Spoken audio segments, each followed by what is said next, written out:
15. 기도의 힘. 나는 다시 임신을 했다. 나는 25살, 그리고 크리스토퍼는 2살 반이었다. 이번에는 임신 첫 석 달은 매우 좋았다. 입덧이 전혀 없었다. 어느 날 아침 조가 출근하고 난 뒤 나는 침대에서 크리스토퍼 옆에 좀 더 누워 있었다. 그리고 1시간쯤 뒤에 잠에서 깼다. 크리스토퍼는 아직 곤히 자고 있었다. 나는 아이의 볼에 입을 맞추고 조용히 침대에서 나와 작은 문간방으로 갔다. 호수스 천사가 그곳 의자에 앉아 있었다. 그는 내게 앉으라고 말했다. 내가 말했다. 호수스, 뭔가 잘못되었다는 말은 하지 말아줘. 호수스가 대답했다. 아니야, 로나. 심각한 것은 전혀 아니야. 아이의 왼쪽 편에 상처가 하나 있어. 의사들은 걱정이 되어 다른 병원에서 전문가를 데려올 거야. 하지만 모든 게 다 잘 될 것이고 아기가 안전하다는 걸 잊지 말아야 해. 다만 한 가지, 아기가 좀 서둘러 나오려고 할 거야. 그 작은 아기는 어서 빨리 너의 품에 안기게 되기를 갈망하고 있어. 우리 천사들과 너의 아기의 수호천사는 아기가 있어야 할 곳에 가능하면 오래 머물도록 하기 위해 최선을 다할 거야. 호수스 천사는 손을 뻗어 내 배를 만져주었고 나는 아기가 움직이는 것을 느낄 수 있었다. 나는 호수스에게 말했다. 아기가 당신이 내 배를 만져주는 것을 아나봐. 나는 임신 6주째의 아기의 움직임을 느꼈는데 의사들은 그것은 불가능하다고 했어. 나는 그렇지 않다는 것을 알아. 거울 앞에 설 때면 나는 이따금 신에게 볼 수 있게 해달라고 부탁을 해. 그러면 선회하며 회전하는 모든 에너지를 볼 수 있어. 때로는 그것이 잠시 열리면서 신은 내게 나의 아기가 완전하다는 것을 보여줘. 나는 호수스에게 물었다. 왜 아기가 예정일보다 일찍 나오려고 하지? 그는 내 질문에는 대답하지 않고 대신 이렇게 말했다. 넌 지금부터 힘든 시간을 보내게 될 거야. 이번 임신기간 대부분을 병원에서 보내게 될 거야. 며칠 후 나는 정밀검사를 받기 위해 병원으로 갔고 아기의 모습을 볼 수 있었다. 의사가 말했다. 아기가 매우 활동적인 것 같군요. 모든 것이 좋아 보입니다. 내 엄지손톱보다 크지 않지만 아기의 팔과 다리가 움직이고 있어요. 심지어 눈까지 떴고 엄지손가락을 입에 넣기도 합니다. 의사는 내가 병원에서 며칠 안정을 취하는 것이 좋겠다고 결정을 내렸다. 그래서 나는 병실로 옮겼다. 조는 집으로 갔다가 그날 저녁 내게 필요한 물건들을 챙겨서 다시 왔다. 나는 결국 일주일이나 병원에 입원해 있었고 의사가 집에 가도 좋다고 말했을 때 너무나 행복하고 기뻤다. 하지만 겨우 보름 동안 집에 머물다가 다시 병원으로 돌아갔다. 조가 계속 일하러 갈 수 있도록 나의 어머니가 크리스토퍼를 돌봐주었다. 조는 주의회에 직장을 얻은 지 얼마 안 될 때였다. 크리스토퍼가 많이 보채는 바람에 어머니는 아이를 달래는데 애를 먹었다. 하지만 조는 퇴근해서 병원으로 나를 만나러 오기 전에 나의 친정집에 들르곤 했고 주말에는 조가 크리스토퍼와 함께 지냈다. 병원으로 돌아온 나는 링거를 맞았고 침대 밖으로 나가는 것이 허락되지 않았다. 의사들은 내가 계속 조산으로 고생하는 이유를 이해하지 못했다. 나는 남은 임신 기간 몇 달을 병원에서 보냈다. 임신 7달에 접어들어 크리스마스 주간이 되자 병동은 한산해지고 가능한 사람들 모두 집으로 보내졌다. 나는 집에 갈 수 있게 될 것 같지 않았지만 집에 가서 조와 크리스토퍼와 함께 크리스마스를 보낼 수 있게 해달라고 신에게 계속해서 기도했다. 결국 크리스마스 이브의 점심시간 바로 전에 한 의사가 내게 오더니 2-3일 정도는 집에 다녀와도 좋다고 말했다. 단 몸에 이상이 있을 경우에는 곧바로 병원으로 온다는 조건이었다. 그날 저녁 아버지가 조와 크리스토퍼를 태우고 나를 데리러 병원으로 왔다. 나는 기분이 최고였다. 우리의 오두막집에 도착하자 집이 너무 편안했다. 우리의 좋은 이웃 엘리자베스가 벽난로에 불을 계속 피워주었던 것이다. 떠나기 전에 아버지는 성 스테파니 나을에 우리를 저녁 식사에 초대했고 그날 정오에 우리를 데리러 오겠다고 말했다. 크리스토퍼는 아빠와 함께 할아버지를 배웅하러 나갔다가 문을 닫고 돌아왔다. 나는 벽난로 앞에 편하게 앉아 있었다. 크리스토퍼는 내 무릎에 앉았고 조가 우리에게 차를 끓여주는 동안 나는 아이를 꼭 끌어안아 주었다. 정말 그 특별한 크리스마스에 대해선 별로 기억나는 것이 없다. 조가 어떻게 살림을 꾸려나갔는지도 알지 못한다. 나는 다만 그 크리스마스 이브의 벽난로 앞에서 크리스토퍼를 안고 있던 것만을 기억한다. 이틀 뒤인 성 스테파니 날에 우리는 아버지 댁에 갔는데 갑자기 몸 상태가 별로 좋지 않아 아버지에게 병원으로 다시 데려다 달라고 부탁했다. 아버지와 함께 나는 병원으로 돌아갔고 2주 후인 임신 8달 무렵에 나의 둘째 아들 오웬이 태어났다. 믿든 말든 오웬은 정상 분만보다 4주가 빨랐음에도 몸무게가 3.6kg이나 되었다. 어머니와 아버지가 어떻게 기도 모임에 참여하게 되었는지는 모르지만 그 모임이 아버지에게 큰 영향을 준 것 같았다. 아버지는 사람들을 돕기 시작했다. 언제나 그래왔지만 이제는 전보다 훨씬 더 많이 사람들을 돕고 있었다. 누군가 곤경에 처해 있다는 말을 들으면 아버지는 당신이 도울 수 있는 일을 하곤 했다. 어느 특별한 저녁 아버지가 오두막집에 오셔서는 우리더러 그날 저녁 메이누스 대학에서 열리는 기도 모임에 함께 가지 않겠느냐고 물었다. 나는 조를 쳐다보았고 우리 둘 다 고개를 끄덕였다. 나는 집에서 나갈 수 있는 기회가 생겼다는 것에 신이 났고 사람들이 모여 다 함께 기도하는 것에 대해서도 기대감에 사로잡혔다. 나는 늘 성당을 좋아했고 내가 할 수 있을 때마다 미사에 참석했었다. 나는 아버지에게 물었다. 기도 모임은 어떤 분위기예요? 우리는 메이누스 대학 지하층에 있는 방 하나를 이용한단다. 함께 기도하고 성경 구절을 읽고 그 다음에는 모인 사람들에게 우리 자신의 가족이나 어려움에 처한 누군가를 위해 기도해 달라고 부탁할 수 있단다. 기도 모임이 끝나면 대개 차와 비스킷을 먹으며 담소를 나누고 서로 교제를 한단다. 그러다 보면 새 친구들도 만들겠군요. 엘리자베스가 우리를 위해 아기들을 봐주겠다고 했고 그날부터 엘리자베스는 우리가 기도 모임에 갈 때마다 우리를 위해 아기들을 봐주었다. 나는 극도로 긴장되기는 했지만 첫 기도 모임이 너무 좋았다. 솔직히 말하면 나는 너무 긴장해서 기억나는 것이 거의 없다. 그러나 조와 나는 정기적으로 참여하게 되었고 가능한 한 자주 참석하려고 노력했다. 기도는 매우 강력한 힘이 있었다. 우리가 기도할 때 우리는 혼자 기도하는 게 아니다. 우리의 수호 천사들이 언제나 우리와 함께 기도하고 그 시간에 우리와 함께 있는 다른 천사들 역시 마찬가지이다. 심지어 이미 천국에 간 사랑하는 이들도 우리가 기도할 때 함께 기도한다.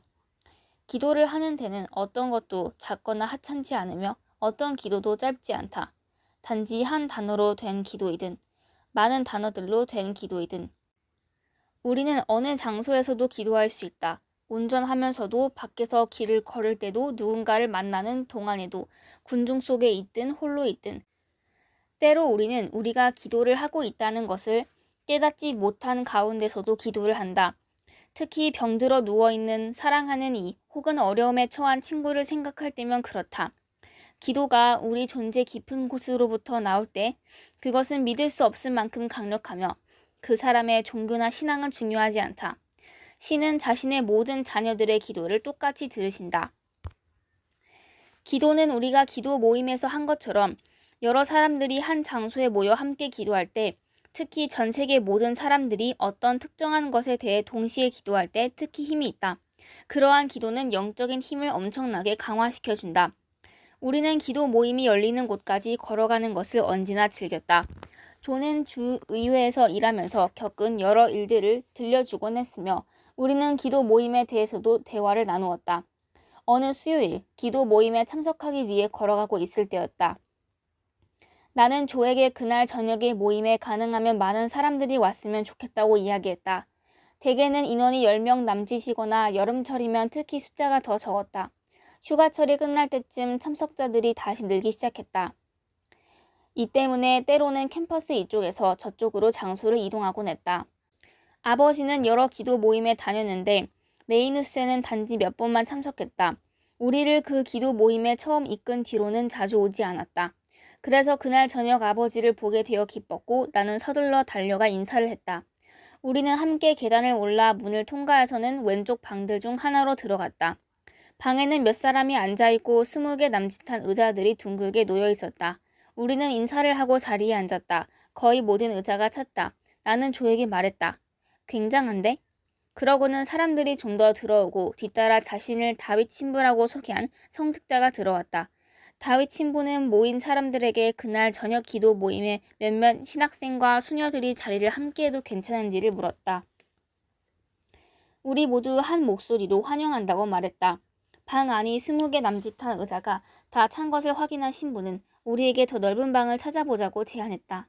몇 분 지나서 다시 돌아온 그는 대학 건물에서 조금 떨어진 건물에 더 큰 방이 있으니 벽 쪽에 쌓여있는 의자들까지 그곳으로 옮겨보자고 했다. 모두들 일어나 도왔다. 옮겨간 방은 훨씬 넓었다. 곧이어 젊은 신학생들이 여러 명 들어오기 시작했고 7명 정도의 신부들도 함께 들어왔다. 몇 명의 수녀들도 참석했는데 캠퍼스 내 수녀의 집에서 생활하는 한 젊은 처녀도 따라 들어왔다. 일반인들도 더 많이 도착했다. 실내는 매우 활기 넘치고 빛으로 가득 차 보였다. 나는 아주 선명하지는 않지만 많은 천사들을 볼 수 있었고 내 안에서 흥분감을 느낄 수 있었다. 내 영혼이 기쁨으로 날아오르고 있었다. 나의 천사들은 내 귀에 대고 매우 특별한 누군가가 올 것이라고 속삭였다. 나는 말했다. 나도 알아. 누가 오고 있는지 난 알아. 나는 뛸 듯이 기뻐 사람들에게 말해주고 싶었지만 천사들이 내 발을 땅에 붙들어 매 나는 움직일 수가 없었다. 천사들은 말했다. 안 돼. 사람들은 네 말을 믿지 않을 거야. 나는 두 발이 바닥에 고정된 채로 문 안쪽 오른편에 서서 의자들을 바라보고 있었다. 의자들은 동심원으로 정렬되어 있었고 참석자들이 계속해서 많아지면서 다시 의자들을 여기저기로 옮겨야 했다. 의자를 원형으로 놓으려던 애초에 생각이 불가능한 일이었다. 대신 이제 타원 형태가 만들어졌다. 중간에서 시작한 대여섯 개의 타원 모양이 시간이 지나면서 점점 커져갔다. 사람들은 아직도 의자를 들고 들어오고 있었다. 조는 나를 불러 자기 옆에 와서 앉으라고 했다. 이제는 이 넓은 방 안에 완벽한 타원 형태의 의자 줄이 6개나 생겨났다. 천사들이 내 발을 풀어주며 나는 움직일 수 있었다. 나는 조의 옆자리에 빈 의자를 보았지만 그쪽으로 가는 길이 문제였다. 내가 지나갈 수 있도록 몇몇 사람들은 의자에서 일어나 뒤로 의자를 빼주었고 마침내 나는 내 자리에 도착해 조 옆에 앉았다. 일반인 중 한 사람인 존이 자리에서 일어나 기도 모임에 온 모든 사람들을 환영하는 인사말을 했다. 그런 다음 모두들 각자 자신의 말로 큰 소리로 신에게 기도하기 시작했다. 사람들은 자신이 좋다고 느끼는 형식에 따라 자신에게 의미 있다고 여겨지는 방식으로 기도했다. 매우 활기 넘치는 분위기였고 강한 진동이 느껴졌으며 천사들의 날갯짓과 함께 빛 또한 눈부셨다. 나는 온 마음과 영혼으로 즐겁게 신을 찬양했다. 나는 눈을 감고 싶었지만 천사들은 안 된다고 말했다. 천사들이 내 눈을 가릴 때 나는 내 고개가 똑바로 앞을 향하도록 그들이 손으로 내 턱 아래를 받치고 있는 것도 느낄 수 있었다.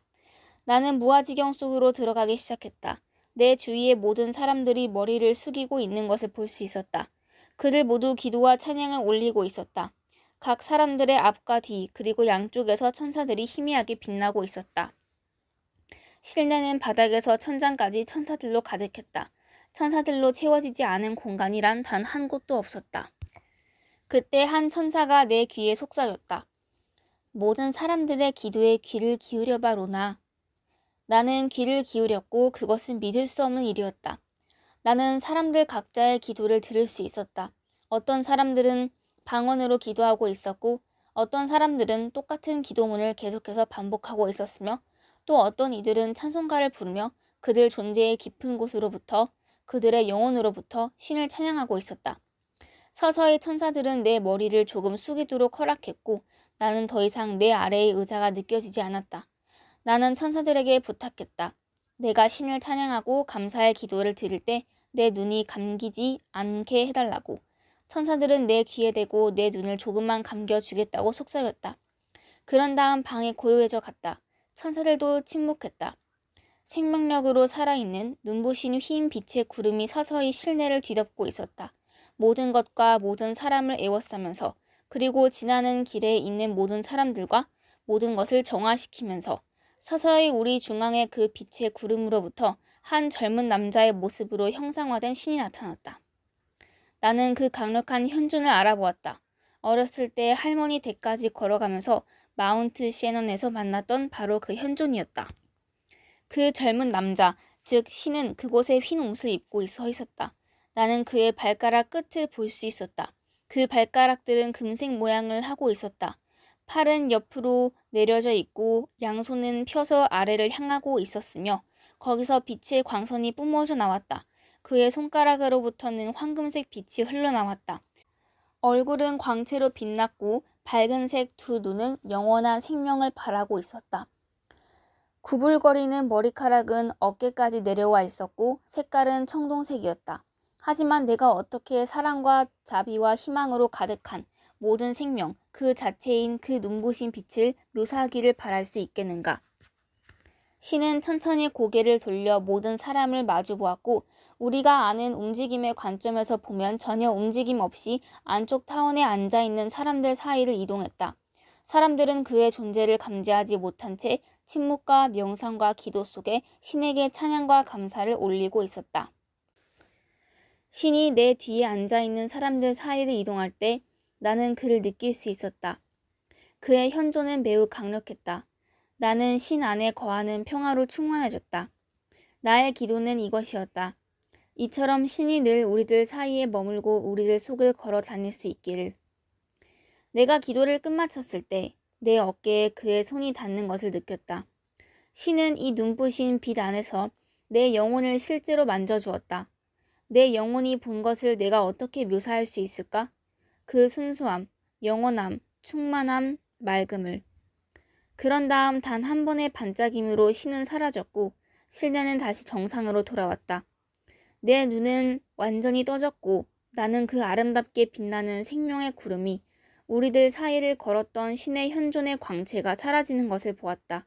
나는 눈물을 흘리며 미소를 지었다. 1, 2분쯤 후 모두가 기도를 멈추고 고개를 들었다.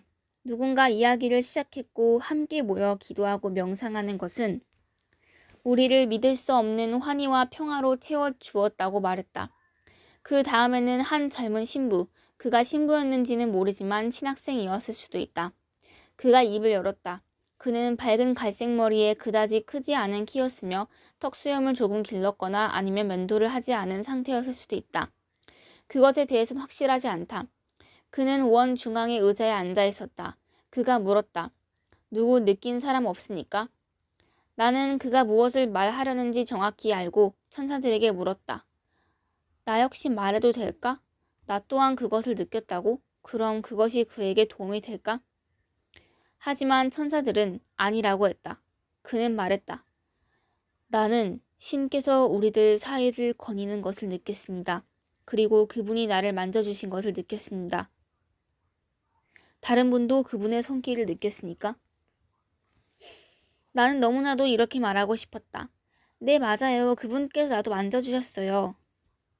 하지만 나는 천사들로부터 안 된다는 말을 들었기 때문에 입을 다물었다.